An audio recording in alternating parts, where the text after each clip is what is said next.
পড়ে আপনি ভাববেন যে এটা কিন্তু গতে বাঁধা থ্রিলার না, না গতে বাঁধা মার্ডার মিস্ট্রি নয়, যেখানে খুন হচ্ছে, পুলিশ আসছে বা কোনো স্পেশাল কোনো মানুষ আসছে, মানে যাকে নিয়ে গল্প, মানে হিরো বা হিরোইন সে আসছে, সব ক্লু দেখছে, সেখান থেকে সে তদন্ত শুরু করছে, তারপর লাস্টে খুনি ধরা পড়ছে, এইরকমভাবে কিন্তু এই গল্প এগোয়।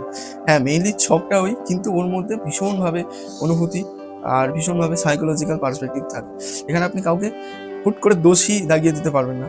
এখানে আপনি কোনো হয় না যে পড়তে পড়তে যে মনে হবে হ্যাঁ এই মানুষটা হতে পারে, এই মানুষটা খুন করতে পারে, আপনার মনে হতে পারে, কিন্তু সেইটা এই গল্পের উদ্দেশ্যই না। এখানে পরিষ্কার বলে দেওয়া হয়েছে কে বা কিভাবে খুন করেছে সেটা বড় কথা না, প্রশ্নটা হচ্ছে কেন, সেটা হচ্ছে মেন। কারণ এই কেন খুঁজতে গিয়ে তিনি মানব মনের বা মানব অনুভূতির এমন এমন দিক এক্সপ্লোর করেছেন, মানে আপনি পড়ে ভাববেন এইভাবেও লেখা যায়, এইভাবেও ভাবা যায়। ওফ, দারুণ দারুণ, মানে সে রহস্যের মোড়কে কিংবা গল্পের মোড়কে অন্যই একটা দিক এক্সপ্লোর করেছে। এটা ওই যে বললাম, নিজে পাগল না হলে, নিজে যদি ওরকম ভাবে না ভাবেন, কোনোদিন এই বই লেখা সম্ভব না। মাঝে মাঝে আমার মনে হচ্ছিল হয়তো ওনারা সত্যি এক্সিস্ট করে, হয়তো করে, নিশ্চয়ই কারোর থেকে ইন্সপিরেশন নিয়ে লেখা, কিন্তু এরকম গল্প সত্যি কি এক্সিস্ট করে?